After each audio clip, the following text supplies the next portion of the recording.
Your girl Erica Williams from the Classy Climb blog, coming out of good old Austin, Party Town, Texas, the best Texas out here. And I had to come and bring someone by who is the ambassador. I mean, he's got the city skyline on his arm, okay? Tim, not city council Tim, but zone commissioner Tim Jackson. Please introduce Oh man, yourself you're to the gonna use that audience. title. This is now. Listen, I appreciate that, but this is not what I'm not here for that type of business. Okay, that is a title that I hold based on a position that I fulfill. So I don't want nobody in the city coming at me talking about I I'm know. representing them. Nah, this is Tim Jackson, Real Solutions Tim. That's right. That's right. That's right. What's going on? E, how you been? I have been wonderful. I just left Dallas visiting y'all up there. Y'all was acting bougie on me. You was treating me kind of bougie, kind of ashy. I don't like going Dallas. places where they be treating Dallas me is the ashy. home of the $30,000 millionaire. So you gotta. I'm telling you. I said, I gotta get my pea coat on. I gotta get my black turtleneck with some jewelry. They won't talk to you if you ain't looking a certain way. That's funny. We So can talk. We can touch that today. oh, for sure, for sure. And so, classism is an issue up there, but I want to show you on the screen something Sure. that's, popped up in the news. The community's upset. And I said, well, who better to ask about the community than none other than Tim Jackson? So, Tim Jackson, we're going to go over this article as we start to show everybody. Make sure you hit your city and state in the chat, and I'm going to go over what I'm hearing. Community is outraged after Marlin ISD coach suspended after players left scuff marks on the floor. Now, as soon as I read this, I said, "Is this a basketball game? Don't kids scuff the floor during a basketball game?" Okay, so then I scroll down and I'm reading this name. I think it's James. I'm not trying to be disrespectful. There's a U in there, so I don't know if that's just unique or it's James or what is it. Mr. James Hartsfield was suspended after players left scuff marks on the floor, according to an online petition. Coach Hartfield is being punished for his efforts to change the perception of young men who attend Marlin High School, the petition says. The marks were reportedly left on the floor after a photo shoot. Thousands of signatures are on the petition. Now, I'm going to scroll through here, see if they got the picture up here. They may not. The administration is waiting for James. I'm sorry, James, if it's not how you say it. To pay out of his pocket to get scuff marks removed. Marlin ISD confirmed has been with the district as a head basketball coach since April 2021. Okay. And so, Marlin ISD cannot be reached for comment at a certain time. Tim, what am I missing here? Something about this don't sound right. And, I'm just trying to figure out.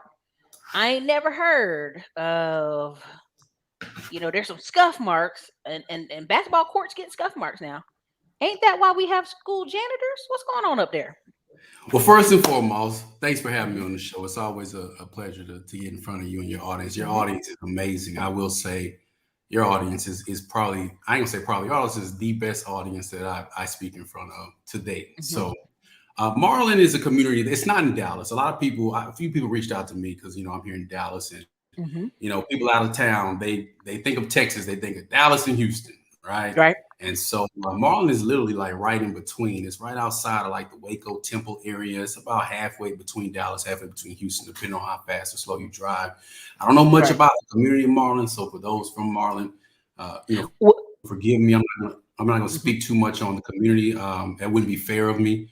But I did see this article too. And when I initially saw it, I kind of, I don't know. I don't know how I felt about it. Like I felt like the headline that I saw was from a publication that we have here in Dallas, and the publication that we had, it said, let me read it really quick if you don't mind. Go ahead, cut this. Let me see what it says. It just says Texas basketball coach suspended for trying to change the perception of his players, right? And so initially, when you see that, the first thing you think is little small town in Dallas, somebody trying to, help the community, change the perception of players, et cetera, et cetera. Like I get that. Anyone who knows me knows I operate a nonprofit organization, Real Youth Mentoring. Our goal in life is to change the perception of our youth, right? Particularly young Black men, because, the perception is what it is. As I've gotten older, I've realized that the perception will always be what it is. If we just gonna keep it a buck, you got to learn how to go out there and navigate and move the way you need to move to make sure that the perception that you set are based on the way that you're received. I mean, me with my accomplishments, if you will, I still get profiled. I still go places. People look at me like I'm crazy. I'm 6'2", 35 with tattoos on 215. my arm. I'm down, man. I'm down, man. I got about 10 more pounds to go, man. You hating. And Listen, so, listen. but what I'm saying is like I can always appreciate anyone who wants to change the perception of young black men. But I feel like this headline was a little bit misleading because it did leave out a lot of the details that we still don't really know. I know a lot of people who actually worked under the superintendent who know him personally. I don't know the coach personally. I don't know the situation personally. I don't know the politics behind it. I do know that things are done differently in different places. Is that fair to say? Right. Right. So I And know. also, for the drinking game folks, real Yeah. quick, Tim, I'm gonna show them here real quick. Yeah. Thank you for the $5 super chat, Xanatos Clutch. I don't know, it's Europe money, Polo money. Let's play the classy clown drinking game.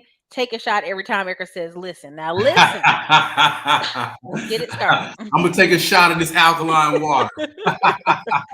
but I don't really know the politics that go on in Marlin, and I don't wanna, step on anybody's toes in Marlin, right?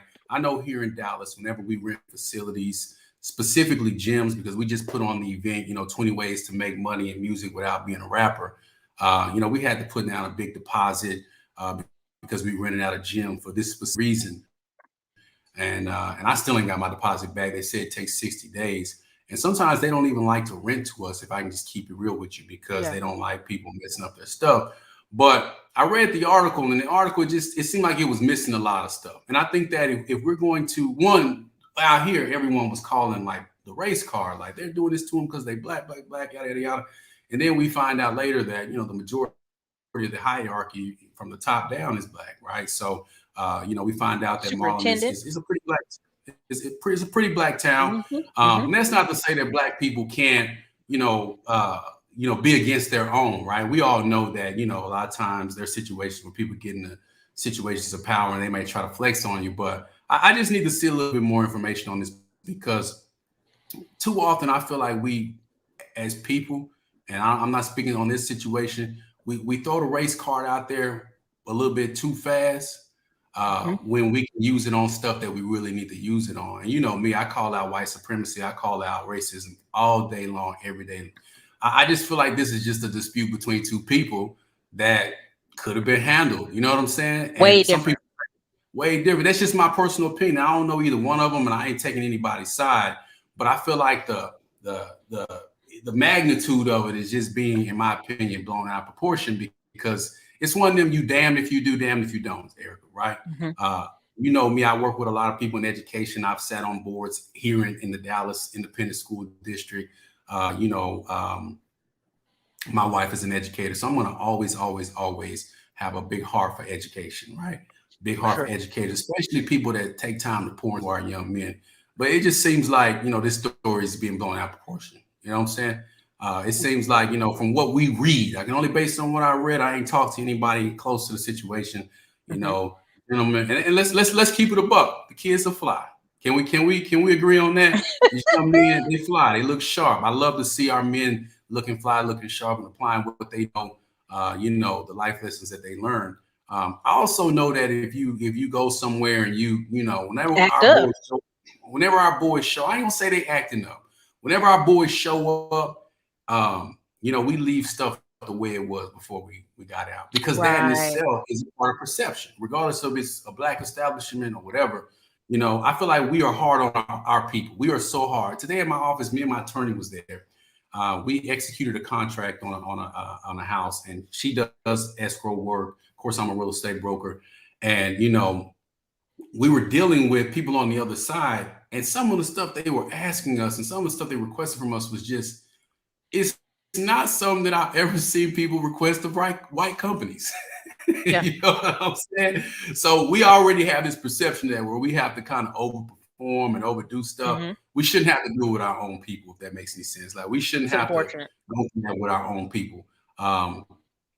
I've seen the arguments online. I've actually commented on a few of the arguments from a standpoint of, I mean, like if we're gonna diffuse this situation and kill it at the surface, I mean, just wipe the scuff marks up, right?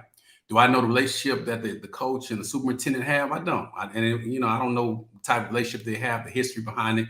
The comment sections is going crazy. Everybody always got the story. But I feel like a situation like this doesn't necessarily shine light on the boys in a positive way. You know what I'm Mm-hmm. saying?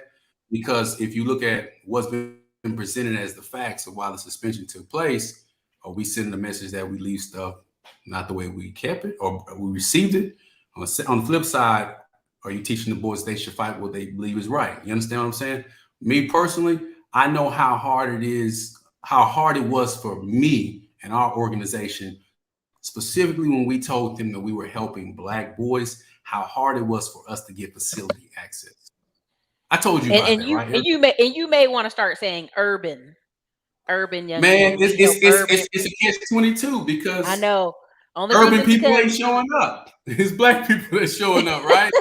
You know what I'm saying? And I'm so, just so I, saying. I remember, I'll never forget one time I went to a school here in the Dallas-Fort Worth area, in the Mesquite area. I'll call out the city. And they told me you can rent out our facility for $60 an hour if you have a nonprofit organization. I went and got my nonprofit organization form, came back with the paperwork, and then when they asked me who I was looking to help and what I was doing it for, they didn't want me to do it. They said, well, no, we can't give you that rate. We have to give you the $250 an hour rate. Now, peep this. The principal at that school was Black. Mhm. you know, like, I mean, the principal was Black. The So it's superintendent's one of them black. situations where, what you say? The superintendent's black. You ain't got no headphones on, do you? No, I don't. I don't. But It's okay. the principal of that school was Black, and it took us a minute to find a place to rent out for 2 hours every 2 weekends to teach our boys about economics, to teach our boys about entrepreneurship, to teach our boys about the principles that we teach them. And then, of course, we use an hour for recreation where we hoop with them and do stuff like that, right? So Mhm. I didn't like the outcry from a standpoint of it's because I'm Black, because this ain't that situation, right? Yeah. Everybody from the top down, from what we know, is Black. This just seems like, petty disagreement between, two entities that neither one of them are budging. You know what I'm saying? But I feel like this is the type of stuff that gets the attention when there's probably more things that could be focused on this particular school and school district, specifically as it relates to funding, specifically as it relates to programs for Mhm. the kids, specifically as it relates to putting them in positions to win. And that's where my discontentment comes from. Like this we got to learn how to fight our fights in house. You know what I'm saying?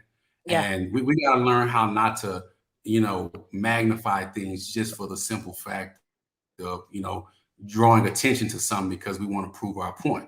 And that's what I would say to anybody. That's what I would say to the superintendent if I was having that conversation. That's what I would say to the coach. Now, of course, if they gave me more facts about the situation, then you have to make a decision based off of that. But I feel like too often in situations like these, we run with something and then it becomes magnified. And then when people start finding out the facts of why a person didn't clean it up or why a person is being punished, then it just makes us all look bad because it's like, we probably could have settled this behind closed doors without it being a big thing. It makes any sense. That's just my personal opinion on it. But For hopefully sure. they For get it sure. resolved. Something I But I want think to that pick out. yeah, go Go ahead. ahead. I was gonna say No, something I'm you. gonna pick out up from, we got some on the ground. Ericka Williams Classic Climb all over. So we got some Oh on the yeah, ground folks that said, hey, if Mr. Hartsfield, if you listening right now, Karen sent you the Facebook message so you could you can connect with me so we can put you online, right? Because I absolutely, would love to absolutely. hear from you. I So love to hear Miss it too because Karen, we right now it's all yeah. speculation from our standpoint, right? But I'm gonna read to you a little bit of what Miss Karen sent me. Again, if you hear Mr. Sure. James, go ahead and hit Mr. Karen message up. So again, she said, "Listen, we in Marlin, Texas, not Yeah. Dallas. Okay, Marlin is a small town that's gone downhill a little bit from its glory days. Long story short, she says it used to have a thriving African American businesses. Yeah. It's kind of been in decline since 1970s, 1980s. It used to be very diverse, but now it's more Latino and African American. Yeah. Okay, and sports are very important here. They have an Yeah. African American superintendent, but as a citizen there, she feels they are resistant to change. and an willingness to allow these young men to view themselves differently. I just wanted to give you background as a citizen there. I wonder what So she means by change. And I want to know because, that is contextual, right? for sure. And so I don't know if it's because it's a small town, don't people don't feel like they got a lot of options to do something there. So sports. Um, but here's just my opinion. Again, Mr. Hartfield, you are welcome to come on the Classic Climb platform. I, Ericka Williams, will take that hit and say, this sound like I came to a venue, uh, we got a little attitude exchange, and I left, right? Because clearly, if I got a bunch of kids with me, I don't know how many kids is in this photo. You give us some rags, give us some towels. We're gonna buff it out real quick and go on about our business and get it done. We're gonna take 4 or 5 boys and buff the floor or whatever the little, the push broom you see the janitors with. Yeah, give us that. We'll get that done and we'll go on about our day. To me, I would love to get more context on this because I feel like I'm not going to say the superintendent's wrong. I just think a lot of parents, if their first reaction to say it's because he's black. Well, everybody from the top to the bottom is black. So it can't be that. So And then it becomes a thing where it's because I'm black. Okay, well, no, everybody black. Well, then, okay, well, this person's Uncle Tom. Well, what is that? You know what I'm saying? Like, okay, well, then break that down to me because the Uncle Tom, if you actually read the book, was the person that helped the slaves, and Sambo and Quimbo were the sellouts. But like I think a lot of times we go into it emotionally, right? Not strategically. Does that make sense? Like, right. Eric, I'm just keeping it real from the standpoint of what I personally experienced. These gyms out here, they don't want us there. You hear me? Like they don't want us there. When they find out what we're doing, they don't want us there. We're talking about public gyms. And I feel like that's a Dallas thing. That's everywhere. Unless you have a relationship with people. We had a partnership with a recreation center. It was the best partnership for about 5 years. Then they renovated. Then of course we had to shut down, May of 2020, March 2020, and everything changed. But when I tell you they don't want us to come into these facilities, they don't want us to come in these facilities and do certain things. Now, if I'm renting it out for a basketball tournament or I'm doing something like that, that's cool. But if I'm actually trying to teach boys how to be better men so that they can come back to their community and empower, they don't be really wanting us there. So for me and if I'm putting on an event, and I've traveled with you and you put on events too, like I'm gonna go out of my way to do what I need to do so that when I leave, everything is the way it is. Like I said, I don't know the politics of Marlin, so I don't want to beat up on the coach. I don't want to beat up on the superintendent. I don't know the politics in Marlin. All right, I don't know if I don't know the politics of Marlin. So, I'm a politic guy when it comes to knowing how people do business. I know how we do things here. I don't know the politics, but I do know this. When you're talking about trying to change the perception, sometimes you got to just kind of learn how to learn which battles to fight, if that makes any sense, right? Because we're going to always be the angry black man. We will always be the angry black man. I don't give a damn how many degrees I got. I got plenty of them, right? The minute something goes wrong, I'm always be the angry black man. So the way we move is, okay, we move with the money. This is what we're going to do. We're going to put the money up. We're going to do, we're going to do our thing over here. If there's a discrepancy, hey, then you keep the money. We keep it moving. Does that make sense? But when you keep smaller conglomerates or smaller areas, it's politics involved in a lot of that stuff. It's kind of like when we tried to rent out the gym in Mesquite. The lady was all gung-ho, and then we told her what we were doing, and she ran it up to her higher-ups. They must have came down and said, nah, we good. Keep in mind, a church met there on the weekends. Other organizations met there. They were saying that we weren't inclusive enough. But it was a registered 501c3. Like, we literally meet everything we need to meet. So define inclusive, because the last time I checked, a church, you have to believe in their faith. So if you don't believe in their faith, then you typically don't become a member, if that makes any sense, right? So, it's interesting. I'm ready to see. I've been checking back to see what's going on. I was hoping to see an interview with the coach because I would like to hear what he has to say. I've seen people, of course, come to his aid. I've seen people come to the superintendent's aid.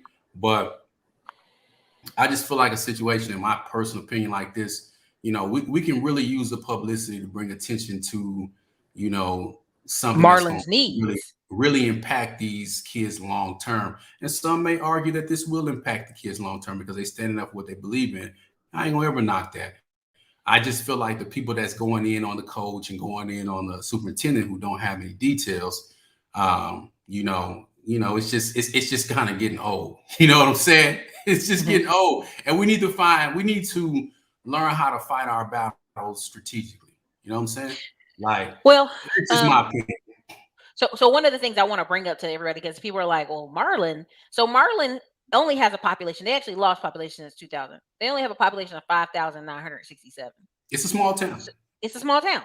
So not that everybody should be buddy buddy in a small town, but we're 47% in a town, and then I think white Hispanics 27%, and then well, basically Hispanic, right? You know what I'm saying? But white non-Hispanic is 23%.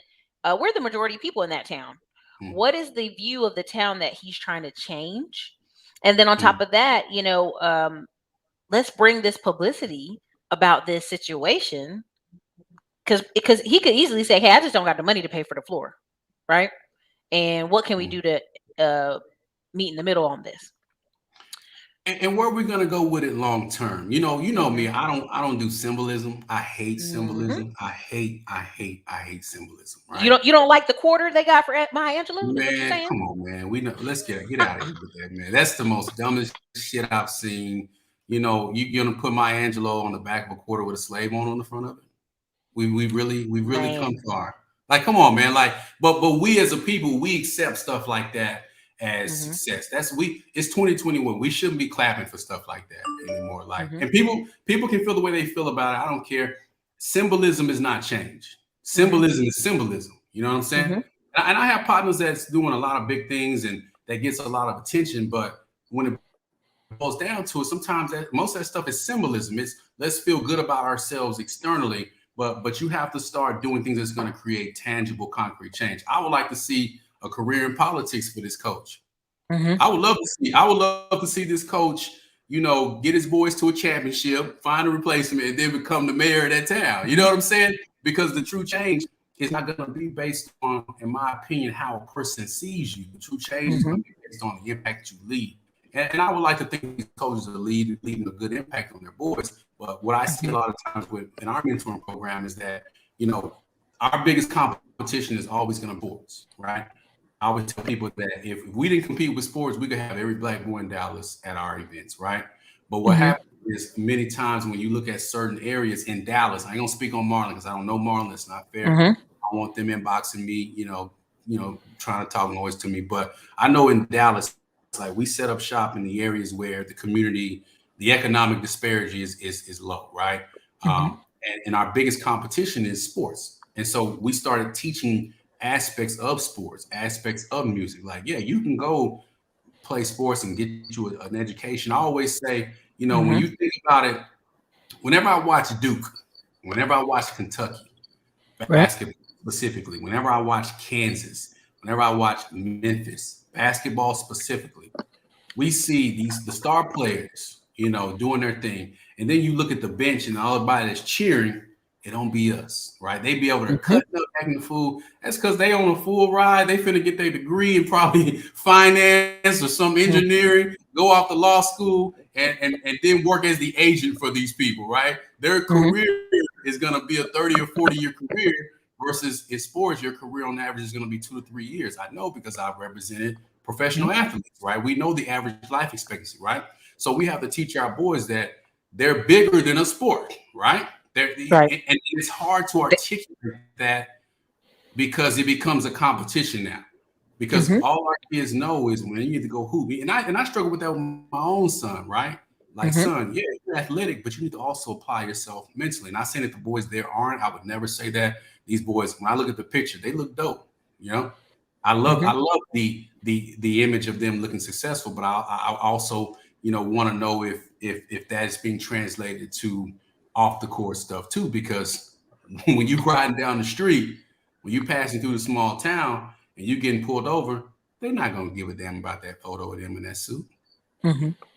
right? Those kids need to Mhm. know exactly how to respond to certain things in life, not just them, but every kid, right? So I say we need to take moments like this and focus more so on making sure that we're applying or building a solid foundation that's going to last, because we have to ask ourselves, what are we teaching our kids? And I asked a lot of people, I asked some kids here in Dallas, Mhm.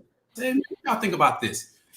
I said, well, Mr. Tim, based on the story, they came in, they scuffed up the floor, and they didn't want to clean it up. Okay, well, that's the surface level, right? That's what they're giving us an opportunity Mhm. to make an opinion on, right? We don't know the politics, right?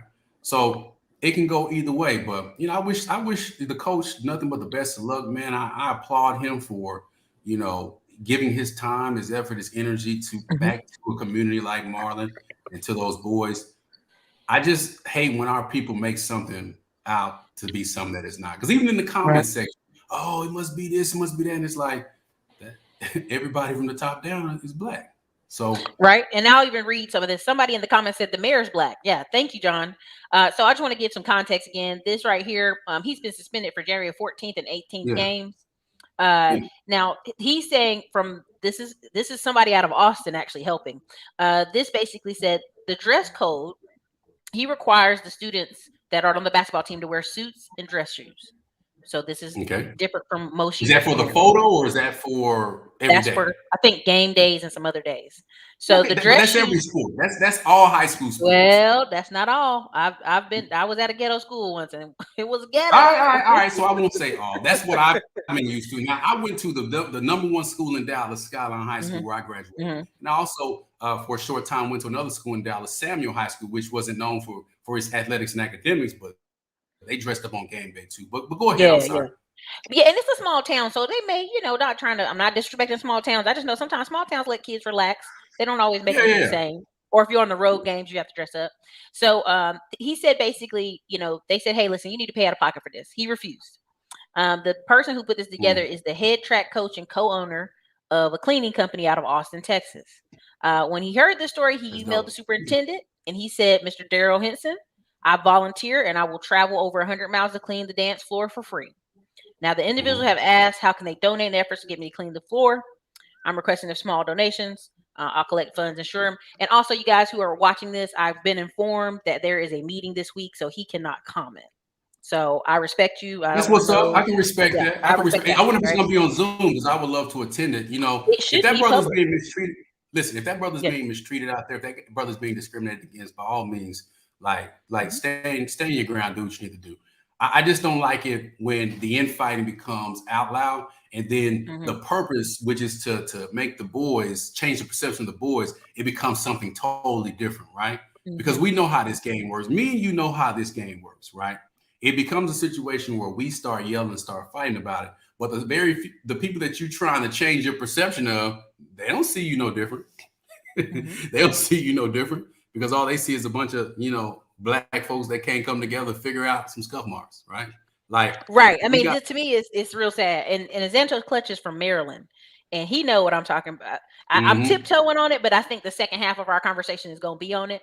Let's hit it. Sounds like politics from where I'm from. It was a Yep. black ran place and not in the middle of nowhere. And he was, Azantos Clutch is from Maryland, PG County, and let's go there. When I was in Mills, I'm saying it wrong, but Fort Meade, Maryland, with my mother, and she was Yeah. getting treatment at Walter Reed. We would go certain places in Maryland, not bad places, like high acidity places, and people would give us the stink face. Like, what are you doing over here? Or we would be Let's talk lost and about say, that. hey, can we're trying to go to find this restaurant. And the man looked me up and down and then told me where it was. Like, girl, you not, and I remember this one guy telling us, oh, it's a dressed up location you going to. And I would look at my mama like, we in long peacoats. We ain't looking country. Like, why he tell us that? Right. Yeah, we tend to do that to each other. I a while back, man, I had to go to the doctor, right? Hmm. Wasn't feeling too good, so I ended up going to an ER. Um, the nurse that was checking us in was a brother. And I'll never forget this, man. I'll never forget this because, you think, whenever I'm around my people, I always show the most love, the most respect, the most gratitude, especially in professional settings because I've worked in management. I know what it's like to be the only black dude that's kind of having to represent every black person in the company. In management, ain't too many of us, right? I know that feeling of being the one, you know what I'm saying? Hmm. And so I'm always extra professional with my people. I'm really conscious of how I present myself, specifically in public, because you know what, we already have enough stigmas against us.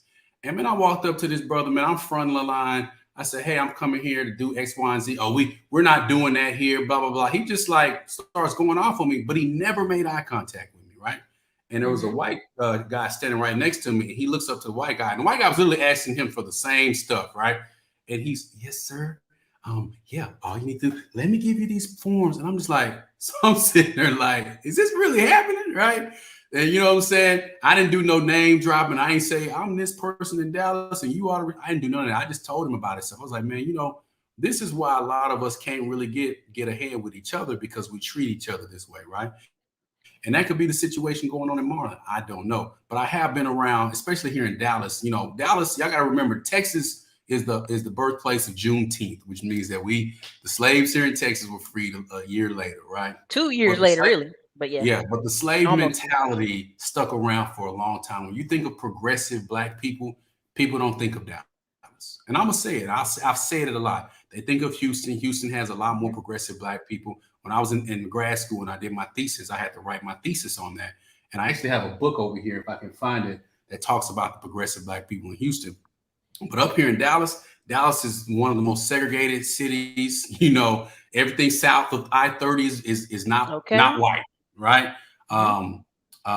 We tend to, people from out of town, when I meet out of towners, they come to me and they always say, Tim, what's wrong with the Black people here, man? It's like y'all stuck in the matrix or something, right? I'm telling you, and we mistreat each other. We treat each other so bad, especially when we get a title, when we get a name, right?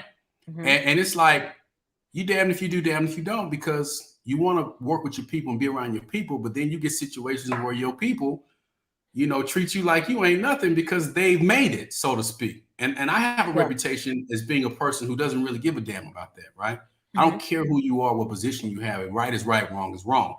You know what I'm saying? And also, disclaimer, I was in the military, right? So I'm straightforward, straight laced. Hey, you left someone on the ground, pick it up. You did this, do that. Like, that's just my mentality. I don't know the politics in Marlin and why they fell off. It could have been something deeper than we all know, but that's just me personally, right? But we got to do better when it comes to the way that we treat our people, because sometimes I go places and shit, the people that you think that will be all for you treat you worse than the people that you think ain't got your back. You know what I'm saying? You know what I'm saying? And that's not, you know me, I call out white supremacy. I call out systematic racism daily. I piss off the Black folks. I piss off white folks. I don't care who it is, right, wrong. But we do have to do better at the way that we treat each other. And I just feel like something like this could have just been handled in-house. I do. I personally do.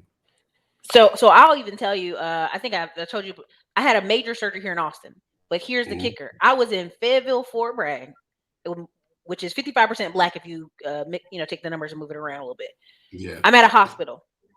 Majority of the hospital, there was a white intern resident, what we call a resident. He was like, hey, I think she has this. 2 different African doctors ignored him and basically ignored me. I had an African nurse come in the room, and I mean, they got me drugged up to the ceiling, right? So they're reading off stuff, and she's like getting my information, and she's like, your mother's name, and I'm like, blah blah blah, your father's name, and I took a second because I was drinking water. She's like, do you know your father? Do you have a father? And I looked up at her with the deaf eyes, like, beep, my father is dead, but his name is da da da. I said his name. She said, oh, I apologize. And everybody's like, well, Ericka, they just, no. I never got the proper treatment from a majority Black staff. And we can go on another level and say, maybe because they're African, they had a certain attitude about things. But I had terrible treatment at the hospital. The one guy that was rooting, was trying to tell them what was wrong, was a white residency. He was, not a full doctor, whatever quotations are. And he was spot on. I flew to Austin. 2 weeks later, ended up having surgery in Austin. And they could have been diagnosed there. I'd have been around family and all that stuff. It's really ridiculous. That's unfortunate. So I tell people, class plays into things, whether people want to, address it or not. But I feel like when I'm in Dallas, the reason Houston gets all this shine, Houston gets all this, oh, it's kind of like Atlanta, is because classism's a little less. I mean, I'm not gonna say it's not there at all, but it's a little less because it's just a hodgepodge It's a more of a city. it's just a more progressive city. Like, Yeah. I'm a Dallas guy. You know me, D-Town till I die. I got it tatted on my arms where I'm from, Hmm. Pleasant Grove. I'm shouted out, like I'm a rapper in a rap song, right? I mean, but the Thank you. facts Hold of the on. Right there. fact. Thank you, D. Shelton. Yeah. The facts are the facts. Houston is much progressive than Dallas when it Hmm. comes to black people. Sitting on in the position I sit on as a zoning commissioner, my zone is the area where I grew up, which is Southeast Dallas, which covers Is that South hard? Dallas. Huh? Is that hard to do?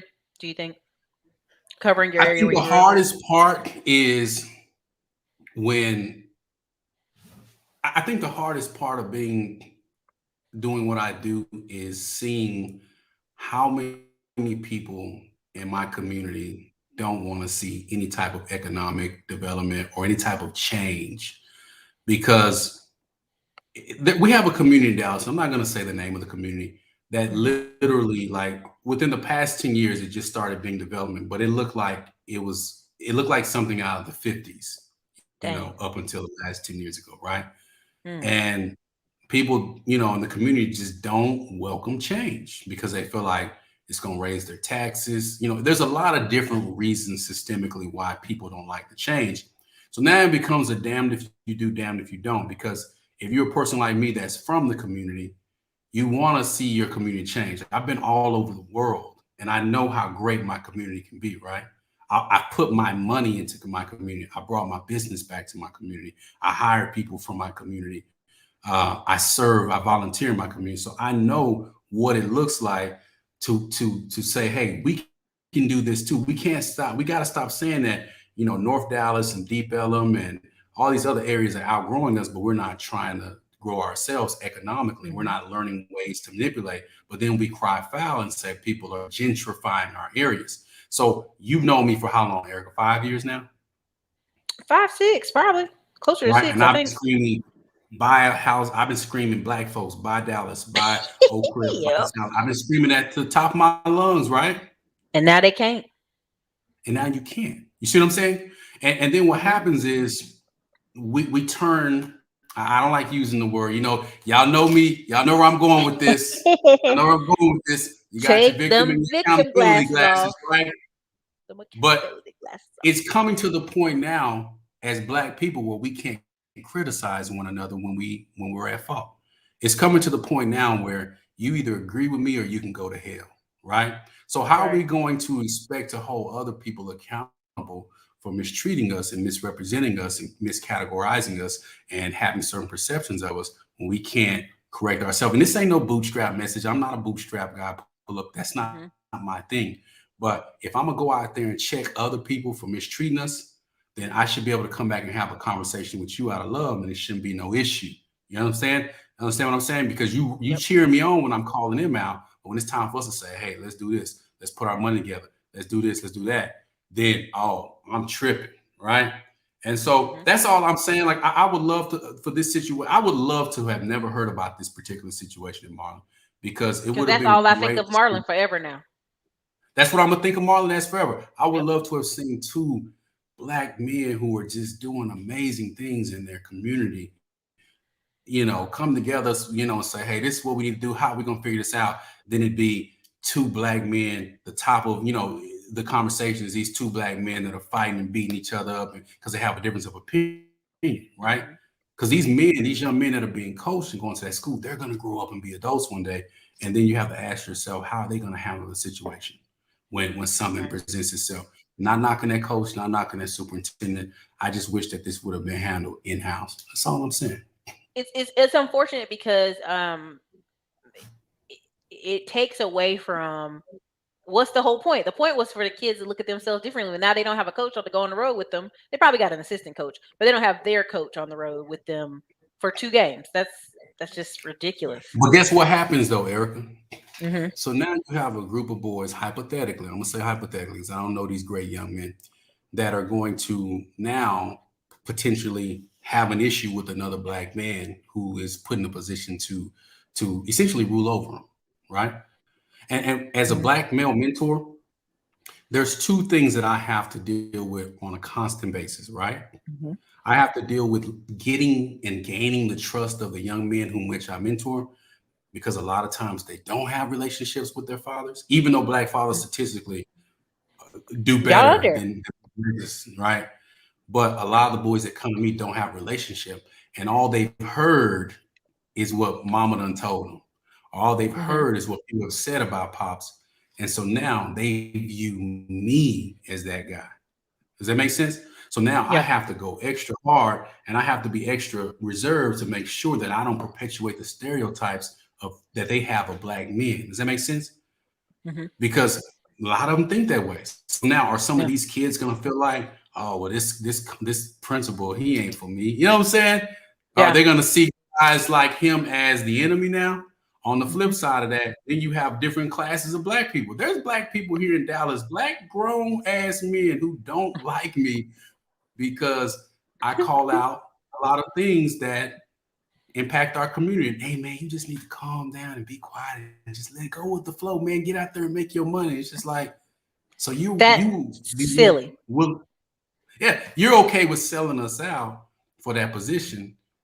You know what I'm saying? But if I say that's wrong, they'll team up on me and bash me.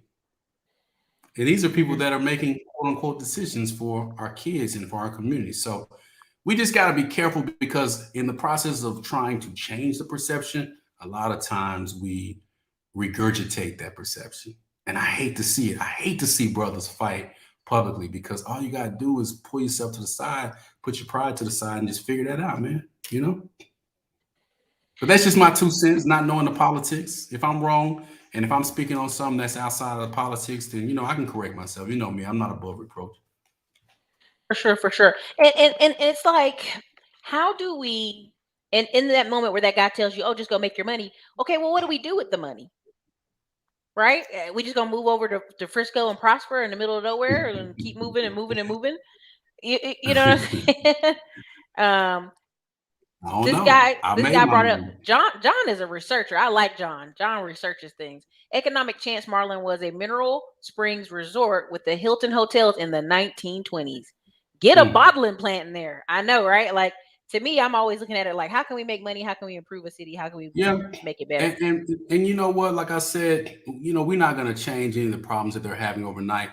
Like I said, I live in Dallas is what, fifth largest media market. You know, centrally located. Dallas Fort Worth area is like one of the third or fourth largest metroplex. And like I said, we have areas in Dallas that haven't been touched in 10 years. You know what I'm saying? So Well, did you it's see that not first just comment what it say? right here?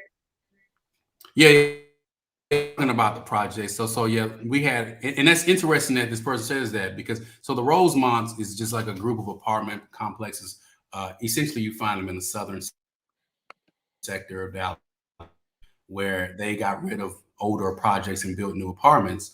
But like he says, after that, there's not any more development. You got to think about in the early 2000s, when they were trying to build Texas Stadium, the Cowboy Stadium in the middle of Fair Park, which would have been, in my opinion, amazing economically, but the city didn't want to take it on. Now you look at that stadium was put in Arlington. Arlington, which is not even Dallas County.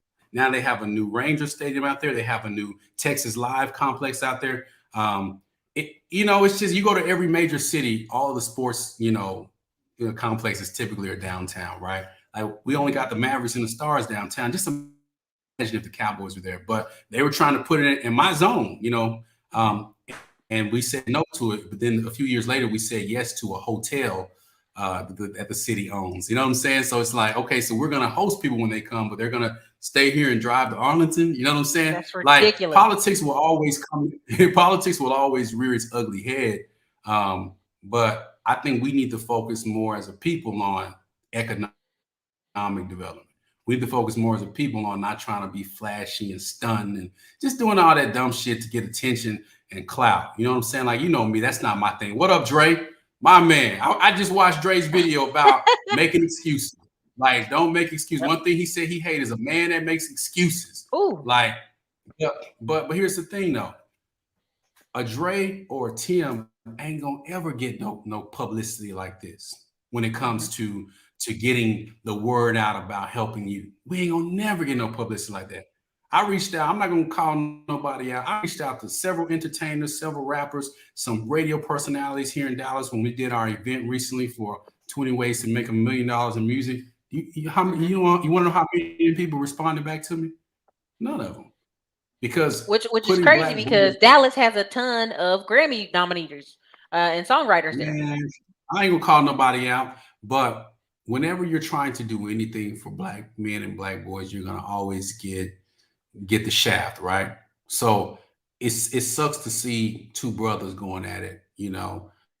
And I understand that just because you black, you know, skin folk ain't your kin folk. I get it, you know what I'm Mhm. saying? Uh, I just wish that it wouldn't be something that's public because it's gonna always be magnified and it's gonna perpetuate the stereotype that we don't know how to come together and we don't know how to figure nothing out. And that's the perception that I saw Yeah, initially. That's especially the with a perception. town of 5,000. I'm like, Yeah, you gonna see them. I'm gonna see you. I'm gonna see you down the yeah. street. I'm gonna see you at the grocery store. I'm gonna I'm gonna see see you at you, HGV.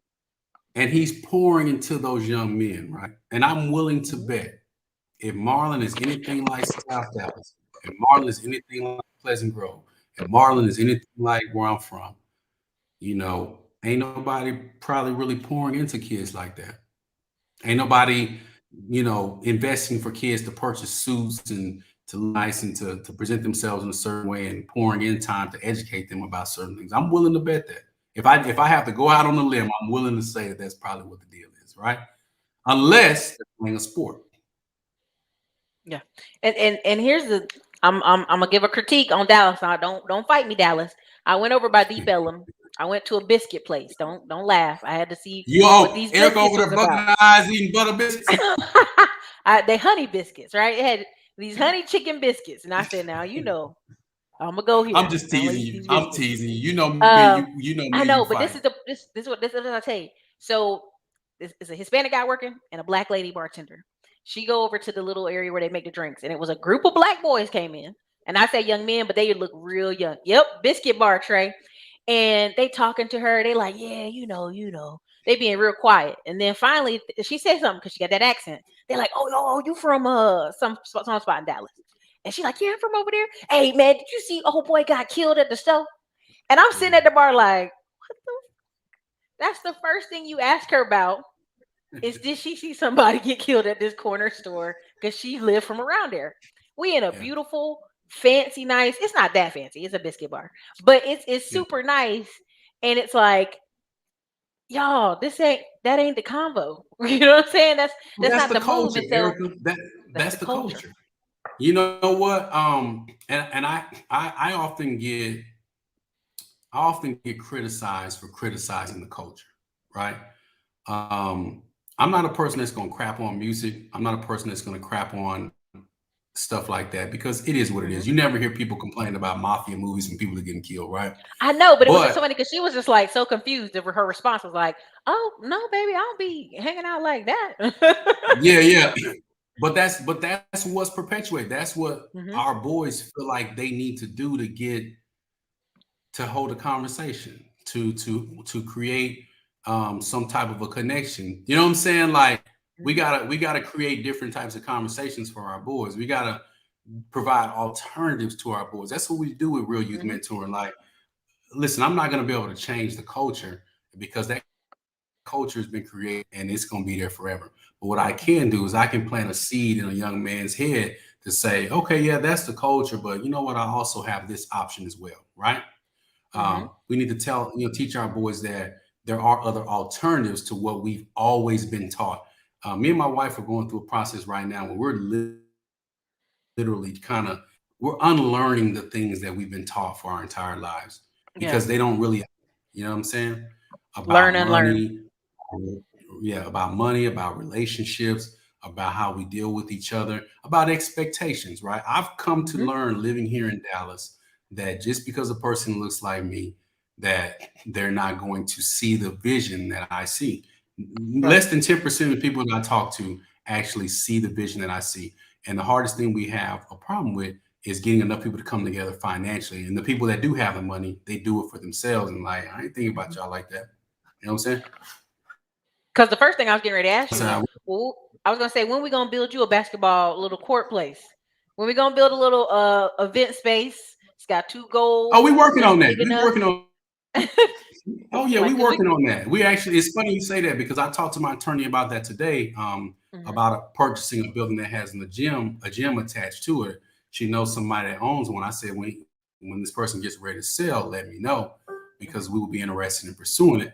But like the comment says, you know, scuffed up floors is hard to do, maintain. It is, man.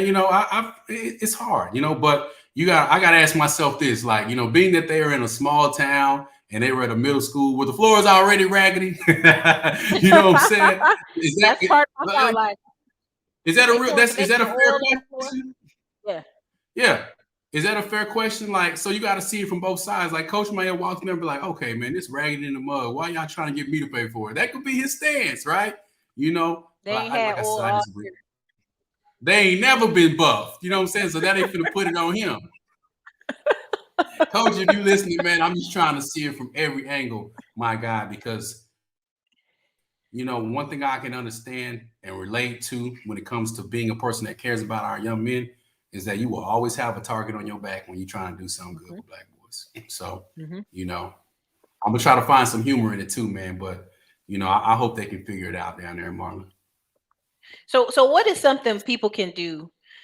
Because we be experiencing some classism out in that Dallas. We be experiencing it now. I don't know if because people got fake money or they feel like they got some money. Call it out. Call it out. I call it out. I called Right. that dude out. I said, man, you know what, man? You don't make any more money for kissing these white people ass. Hmm. And I said it in front of the white guy. You know what I'm saying? Yeah. And the white guy was looking like, but he was even looking like, man, the dude was kind of rude to you, right? I said, you Hmm. don't make any more money for kissing this white dude ass, man. Like you sitting up here talking to me like I got a tail on me, and then he's here for the exact same thing. Like just Yeah. call, the dude just saying the dude was big too. I said, we gonna get the swinging up in here, or he just gonna take it on the chin. But like, call it out. Yeah.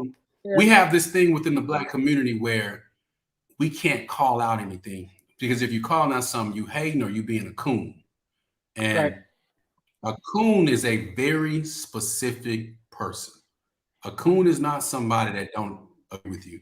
A coon is someone who who who agrees with the ideology of systematic racism and white supremacy and will do everything they can to place themselves in front of you to look like a good old boy or a good old girl. That's a specific definition. If you say that you vote one way and I vote another way, that doesn't make you a coon. What makes you a coon is when you go out of your way to systematically put me at a disadvantage because you're going to get rewarded for being the good Negro. Does that make sense?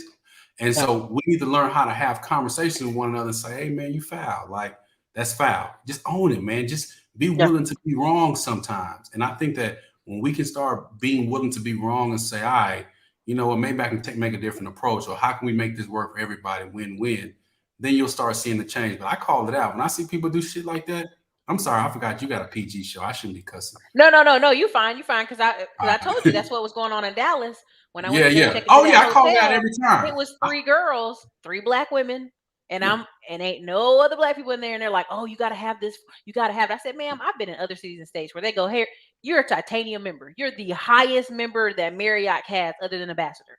Here's your Can I key. give you an Go to your example? room, and we'll email it when you get up there." So, I teach financial independence, debt free, all Mhm. that good stuff, right?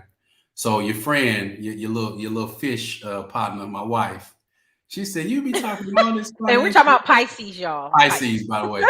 You be talking about all this financial freedom. My car been paid off for 6 years, and I didn't have this car since I graduated from college, and yada yada yada." She went on this whole spiel to pretty much tell me she wanted a new car. Okay. And Hmm. so we agreed, all right, let's go get a new car. So me, I'm frugal, man. I don't show my money, man. I grow my money, right? I don't like people thinking I have anything. In fact, I'm broke. Okay. And so I went to the Honda dealership because Honda makes a good car. I like the Accords. Um, and I just went up there to test drive the car. Walk in, this brother was there. And I'll never forget, we already have a Honda, so we were getting the service. I walk in and I was like, hey, what's going on, my guy? And I had on my t-shirt, Hmm. sweatpants, and Jordans, had my backpack as I, drive my car off. And I said, hey, I would like to, test drive the car. And he kind of looked at me. He was like, Well, we low on inventory. I'm like, but the car I want to test drive is literally right out there. That gray color Accord. Because I already looked at it, it's fully loaded. Yada yada. He's like, well, I'm gonna have to take your ID and make a copy of it, right? I'm like, yeah, if it's a Like, test drive, yeah. right? So then he reluctantly takes my ID, makes the copy. He goes on the test drive. He lets me drive out. The dude didn't really say anything to me the whole test drive. So I'm asking him all these questions, and I'm like, man, this dude don't want to sell me a car, right? Maybe he think I'm broke. And if anyone who knows me, whenever I go buy a car, I always dress down every single time because I want to see how they're gonna treat me, right? He said, "Not a brothers keep at the Honda dealership, man." Like my wife was like, "What the hell?" You know what I'm saying? Yeah. And so I said, "All right, my guy, no worries, man." We went up to the Lexus dealership the same night and walked off the lot with the car. Okay, Yep. and you know how I get down. So and we bought every package you can possibly think of, right? And it's like we were ready to spend. We The bought backpack could have been full of money. We bought the wheel deal. We bought the paint chip package. We bought every package you can think of. And my thing was, part of me wanted to ride back up to the Honda dealership and be like, man, you missed a big sale, man. But naturally, when we get up there, it wasn't us. Now, peep this, E. We went back to the dealership a couple days later to go get something. And there was a brother in there. Man, that brother didn't make no eye contact with us. He didn't say nothing to us. He didn't do nothing. When he found out that we purchased the car and all the stuff, then he came around the corner. Hey guys, can I get you some water? I said, man, you ain't said nothing to me the whole time, bro. I said, you didn't even say nothing to me when I came up here the last time. I said, you gotta do better, man. Like we gotta do better with each other. Like stop assuming, stop perpetuating these stereotypes that you want to get rid of onto your own people. Yeah. So yeah. Dallas is notorious for that. I can't speak for DC, Maryland. I was about to write a whole paragraph. Let me tell you something. As a titanium member, I ain't never experienced this. Man. And I told her, I said, listen, and Dre knows this story because I told him. I said, bump that little raggedy discount. Charge me the full price for the room. It's $500. I'm good. Swipe my card. Swiped it. She said, "Oh, have a good night, man. Ericka, Let us know anything we can do." The presidential suite in Detroit. I had the suite last night. I had it at the junior suite at the Marriott. It's just ridiculous. Hey, y'all, it's like Ericka had I thought I had a decent room. I went in the Ericka room. I was like, man, let me tuck my room in. Let me tuck this in. I was like, here's my 3D view of Detroit. Thank you. They told me go see that man where the money resides. He said where the money reside. Man, that's hilarious. That dude retired. I can see where it took care of me. But Ericka, how do we resolve that? Like, it's like we customer service, sales. If it's at jobs, we're fighting a war on two fronts because it's like we have to fight the perception of the dominant society. Then you have to fight the perception of your own people. It's like, how do we preserve? Like, how do we address that? I really want to know the answer to that. I know. I know. That's tough. I literally about got in my car and left Dallas after the treatment I got at that Marriott and I got at one restaurant. I was like, and that's part of why I live in Austin. Austin, these white people out here walking around in pajamas. So I could go anywhere in blue jeans and it don't be no problem. They got whole 2-3 dogs going in the store with them.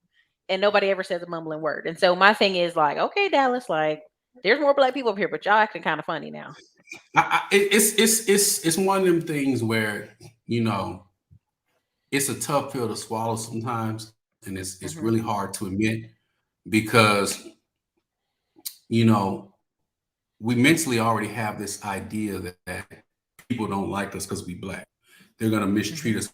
So a lot of us, not everybody, I know some of y'all watching, there's always that exception to the norm in the comments. Not me. Okay, I ain't talking to you. I'm talking to everybody else, right? We already walk into the situation on guard because we don't want to be mistreated because our money spent just like the next person, right? Our efforts are genuine just like the next person. I gotta prove to you too, on top of the fact that I have to deal with some of these other factors. You know what I'm saying? And so we got to figure out systemically, like, how do we call that out? And my challenge to everybody is to just start calling stuff out and start correcting people. We always want to do stuff you know, I don't know. We always want to, what's the word I'm looking for? Correct people in silence, right? Or correct them behind closed doors and not talk about it, which I'm okay with people solving their problems behind closed doors. But if a person is acting an ass in public, then you need to correct them in public, if that makes any sense, Yeah. right? Not saying that the coach or the superintendent and Marlin are acting ass. Don't take my words out of context. But that's what I do. If I see a person mistreating me and I know my money spent, I call them out. You know what I'm saying? I just call them out and I say, okay, well, I'm gonna do you like, some of these other patrons gonna do. I'm gonna let management know that how you treat their customers. And then once they like you, they pull up and see you a titanium member that money spend. They gonna learn Yeah. real quick. While you being the gatekeeper, they care about the bread. They don't care about the emotions. They care about the bread. And you sitting up here being a gatekeeper, and they ain't even asking you to do that. And then when she looked up, she said, thank you for being a titanium member. What do you want? Because the white manager came over because I did make a little stink. And he was like, I said, I want my late checkout at 4:00. I want my extra points. Have a good day. Like, I know And they it's was like, sad you oh, got to do that. I told you what happened to us in Atlanta, right? tell me. When we took the boys to Memphis, Atlanta, Mm-hmm. and Birmingham a couple of years ago. The dude checking me in, I had my little paperwork and everything, and he really wasn't trying to apply our corporate discounts and stuff.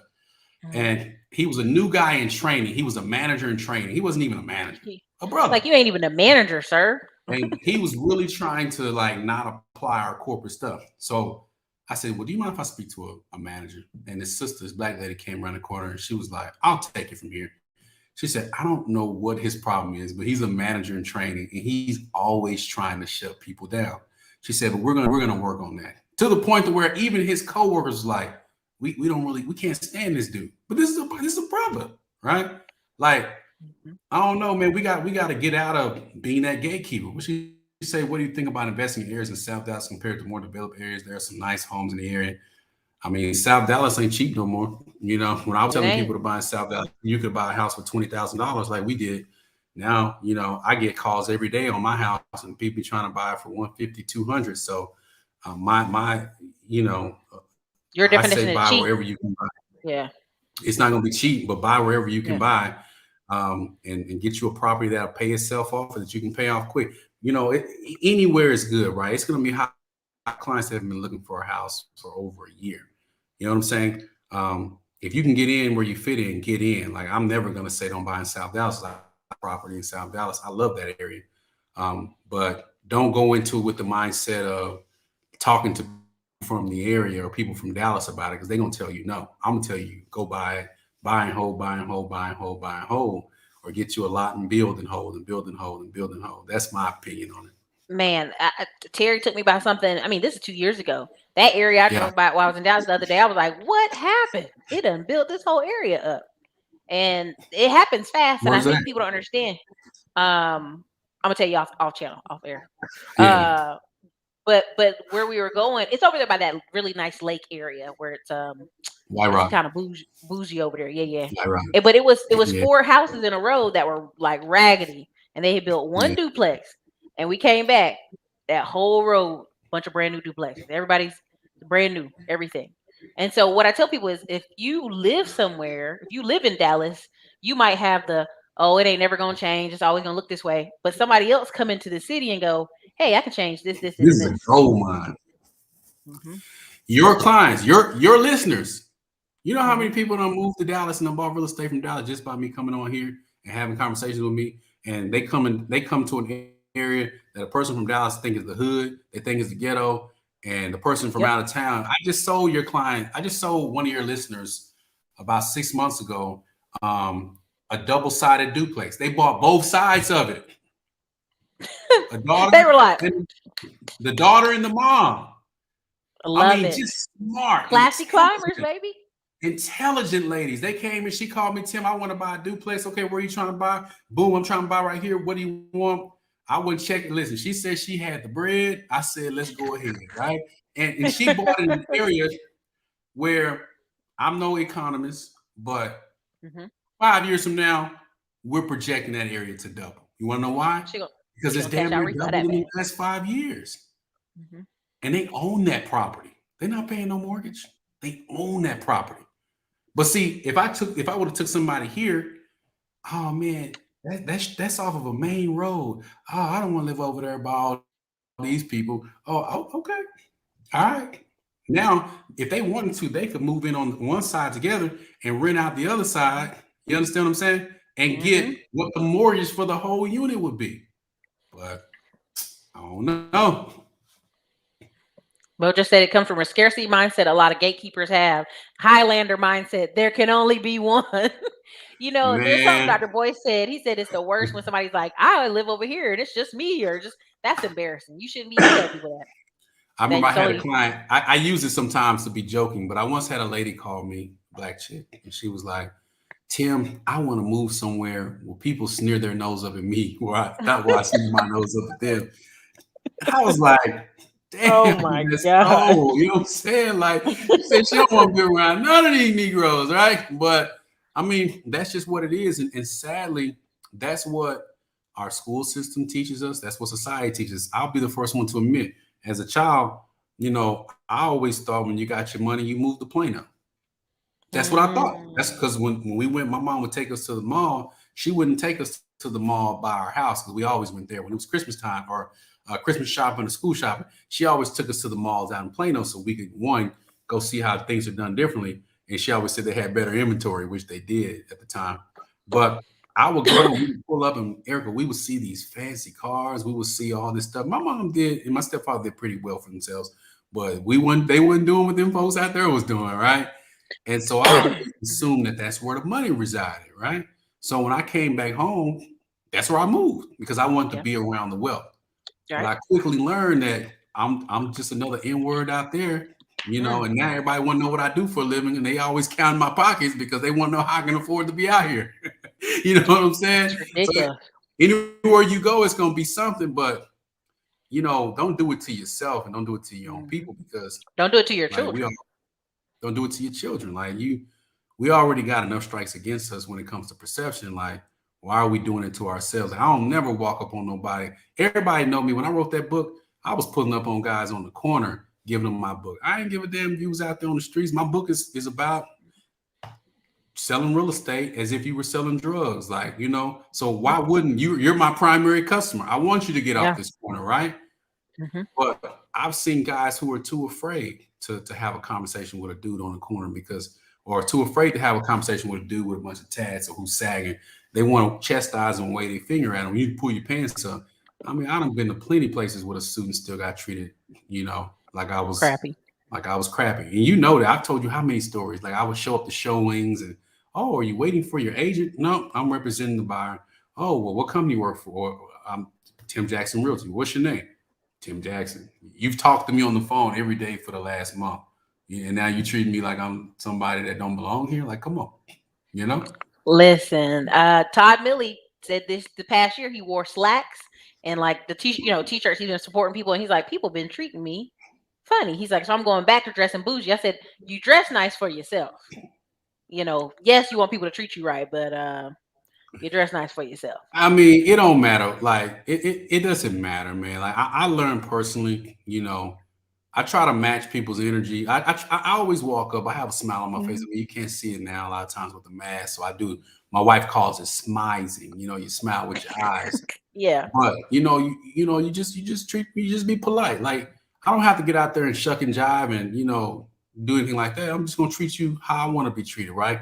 And then if you start treating me like crap, then all right, you finna find out how petty I am. But my petty is long. I'm a a email. petty. Hey, I'm an email writing fool, man. You don't want me. You don't want to get that corporate to get that email. My mom makes fun of me for doing that. I'll go somewhere. I'm like, did you see how they treat us? I'm gonna, I'm gonna Yeah, type up do somebody a it. manager Because all the what's time. the recourse, right? Okay, I I called the dude today. Man, this is sad that this keeps happening so much, though. I called my payment processor today because we Hmm. were closing out one of our accounts. I got a brother on the phone, and he's like, hey, what's your name, your account number? I gave it to him. What's the name of the account? Now, mind you, you know how you have a DBA, but then you have your Hmm. real company name. And so on my statement, it had the real company name, but in their system, they had DBA. Mm-hmm. And I gave him a statement on the name. He's like, that ain't what it is. That ain't what it say. I said, well, I'm looking at my statement. Well, that ain't what I got. I said, well, I'm sorry, sir. I really hate to upset you. And, I'd hate for you to have to yell at me and take the tone that you're taking. I'm just reading my statement, right?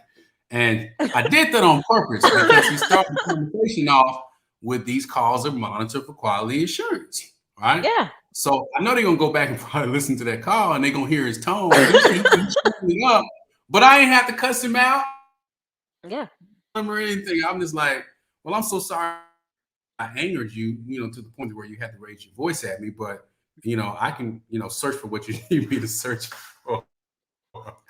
And I eventually I need it, but we just got to call them out, man, and be professional and not, if you don't have to be ghetto, with it, when I check people, I check respectfully, Yeah. I use SAT words and yeah. We're gonna wrap this up because we cutting up for a minute. I got one more show to do with people out of Philly, right? So we gotta visit Philly when we got our security. Philly. People in Alabama think they above living in a mobile home. This is my favorite quote. Y'all, I'm serious. I went to New York and they was living in mobile homes. So people be acting like I could never live in a mobile home. I'm like, mobile homes are everywhere. They everywhere, right? And the crazy thing about what you're saying and what we're talking here is exchanging experiences, stuff happened. It's just being alert. So I was in Carolina Beach. We're at a 23 room, 23 bathroom Carolina big old beach resort house. I go to the store. These white couples in front of me like da da da da. They counting their pennies to get they thing paid for, right? And then I come up and I say, "Hey, how you doing?" Lady's got stank face.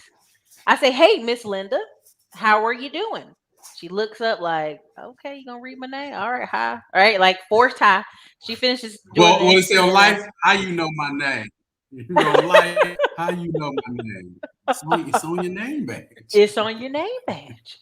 So as I'm leaving, I just laugh. But I went to another restaurant. People like, "Oh, you guys working hard today?" And I said, "Working where?" She said, "You're not with the FedEx." I said, "Honey, I'm in yoga pants. I'm at one of them houses on the street on the beach." Oh my God, I'm so sorry. I'm glad you're enjoying your vacation here in Carolina. I'm like, these country white people got to get it together, right? So you're always going to encounter some silliness, Yeah. but it's one of those things where you're like, excuse me. Who are you I talking guess to? you got to let Me? them think what they want to think, right? And it was just So funny let me because she's ask you like, "Well, something, where are Eric, you straight up. from?" I know you got to go. Uh-huh. Yeah. I got to ask you this, and I know you got to go. You think Mhm. it's worth trying to change the perception? Yes and no. Prime example at the post office today, all black ladies and me. I came in, she was just like, "Hey, Miss Williams, how are you doing? Oh my God," because I always come in there doing stuff.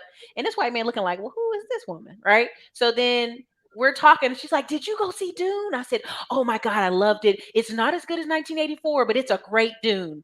The white man there is like, "How did I end up here between two tech nerds?" He was struggling, like, who love science fiction. And me and the black lady look at each other like, where he going with this? Right. And so I think that man walked away. He was smiling so hard trying to make conversation with us. He walked away smiling. I was like, he probably was like, ain't that something? And so, yes, it's okay to They're have, I mean, probably like, mailing off their welfare application.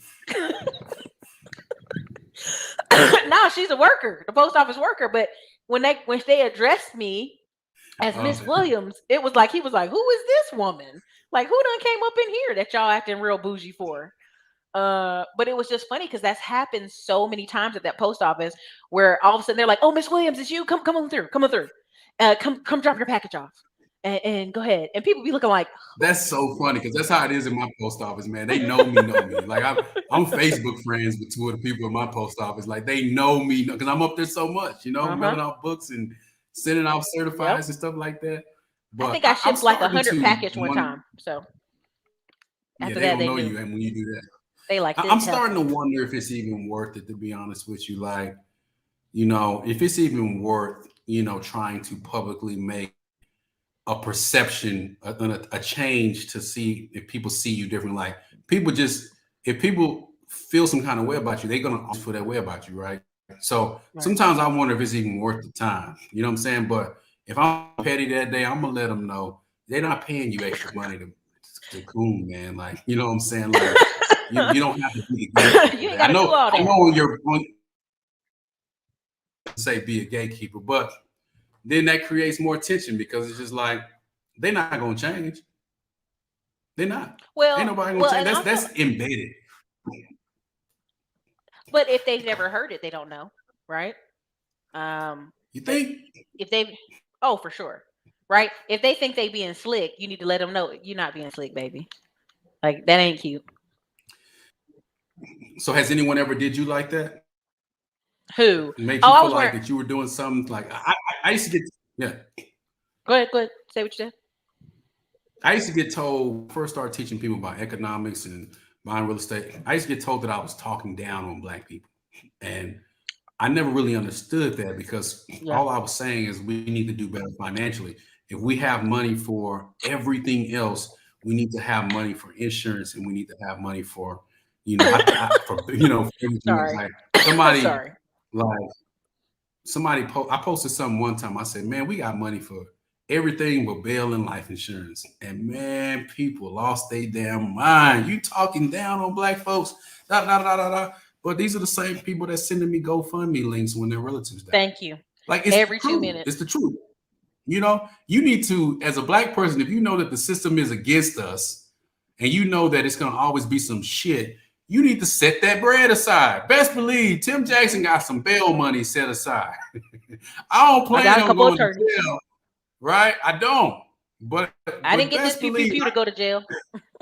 Best believe I got some monies tucked away just in case. I got my attorney's information on deck, and my wife got just in case, right? If something were to happen to me, my wife ain't gonna have to get on Facebook and say we need some help. She's just gonna be able to cash in these papers or turn these papers in and do this and call up the attorney, and we're gonna be straight. But we portray this lifestyle of flex and shit online, but the truth is that we don't really have many of us, not us all. I don't want to categorize. Yeah. We don't have our ducks in a row to really insulate us. And I think when I first started teaching, I was coming off so brash because people said I was lumping us all in one. As Tariq says, one big. One big, yeah, yeah. You know me, man. Anything. I fool with Tariq, man. Well, Tim, and part of the conversation of, and we'll have this another day, but put it in your notes. I said, they just put an article out that was horrible that said, "Oh, black men are costing the United States $50 billion because of all this unemployment," and it was like the worst PR hit piece by some Jamaican dude I've ever seen in my life. And there's no black space where men are talking about. They're talking about women's and dating and child support and women's and dating and child support and women's and fat women's and women. And I'm like, what's the point? What's the point of even defending y'all if this is what we're gonna do? So, and that's for another talk, but you know what I'm saying? Like, there's hit pieces getting out every day. It's ridiculous. But you got to also see who's writing this stuff. Was it a guy or a lady who wrote that? It was a guy. It was one of those non-AOSs. Non-foundational Black Americans. No, but let's keep it real though. Within the black community, so people that are like what I call pro-black, but we feel like that we all have to come together and be this one big conglomerate. But the truth is, within black society, there's tons of different ethnicity groups that that come from different areas. Like, even when they try to lump us all into one big Africa, like Africa's 100+ countries. There's people in Africa that don't fool with each other, right? So you just gotta counter any false narratives. And I think that our men, whenever you follow me on social media, whenever I give the unsolicited marriage advice or unsolicited advice, it's always some bitter chick in the comments talking about that ain't you, and always the loudest person. And I always say, well, that's why you're single, right? And then they get mad at me. But the other single women like you never do that to me, right? Because it's like, hey, he's just making his point. You know what I'm saying? Like I add a little comedy in there, but no men ever come to my defense. Because that's not what they'll text me directly. They don't want that smoke. They don't want that smoke because anytime you defend a black man online, it's like our women, a lot of our women, not all. I know some of y'all watching this, that ain't y'all style, but a lot of y'all come out. Like I saw a lot of women attacking, this story. I saw some black women attacking, and I'm just like, you know, uh, a lot of our men don't want to speak out loud because the minute they open their mouth, you're gonna be called a sexist, you're gonna be called misogynist, you're gonna be called a woman hater, you're gonna be called all this stuff. But then on the flip side of it, they be talking about we need to protect black women. So where's that balance at? If you're gonna shit on me every Yeah. time I open my mouth, then why are you saying I need to protect you, but you're not defending me? Mhm. And a lot of men just don't want that smoke. I want the smoke, but a lot of them don't. Listen, I tell, listen. We yeah, and we can end if you want to end here. I tell people, and I got some feedback on this, but I said being a young black male mentor, one thing Mhm. that I'm noticing, Ericka, is that there are a lot of black women raising a lot of black boys that are going to grow up to hate black women. Yep. And I And think some of these women believe they have to be tough on the young man. yeah, and Ooh, nobody we can wants to go. have that conversation. They trying to be tough instead of being instructional, right? You see these women are raising their daughters, Yeah, and coddling their you know, boys, there you right? go. They slapping the There girls you upside the go. head, tell them you ain't gonna be, you better go to school, get this, and then the boy, no, I don't want you out here in this world. You sending your He daughter out can't. in this world to be a man Mhm. by society standards, but you're Mhm. coddling your boys, and then these grown men grow up and they act just like their mama. But you can't say that out loud because if you Emotional. do, now you're emotional. Now you say, or my favorite word, now you're fragile, or whenever somebody ain't got no comment, Snowflake. who hurt you? Or they say, who I hurt love you? that. I say it all the time. I be like, get that therapy. My new favorite is get that therapy, baby. Get that You must therapy. think you Kevin Samuels. That's what somebody told me the other day. Listen, I mean, it's tough out here. It's tough out here. Shout out to Look. Wayfield or You don't, Marlin. I'm Terry. sorry. Hey, Terry, the electrician, and you should connect. Me and Terry Terry does a friends on great. Facebook. I know he got a We podcast. yeah, we need to connect. Terry's a good guy. I met him at the event. Shout out to Marlin. I hope they resolve that issue. Kudos to the Yeah. coach out there for really trying to invest in those boys. I don't know the backstory of why him and the superintendent or the principals and Hmm. stuff fell out, but I hope they resolve that. It would have been nice for them to do it behind the scenes because we're gonna always remember that community now for Yep. this. But hopefully those boys will go on to become amazing men as I'm anticipating. And hopefully that coach will make an impact on their life as I'm anticipating. Hopefully that superintendent, that coach can figure this out together so we can talk about them in a different light. For sure, for sure. Listen, everybody, thank you, Tim, for your time. Thank you for being here. Hold on 1 second as we end the show. Just hold on right there. I got Hey, everybody, this is your girl Erica from the Classy Climb blog. I would love if you would join me on Mr. Ellis's show tonight. He's going to be talking about Women's Wealth Wednesday, asking questions about, again, building, saving, investing, and all those good things. And you guys, if you'd love me to bring Tim Jackson on to cut up some more because he is hilarious, tell me some of the topics you need. Again, if you go to Dallas and you buying real estate, tell Tim I sent you so you can send me my $2 gift card. I want my $2 gift Hey, I'm card gonna hook you because up. I'm not an active agent. I ain't never gonna be active again ever.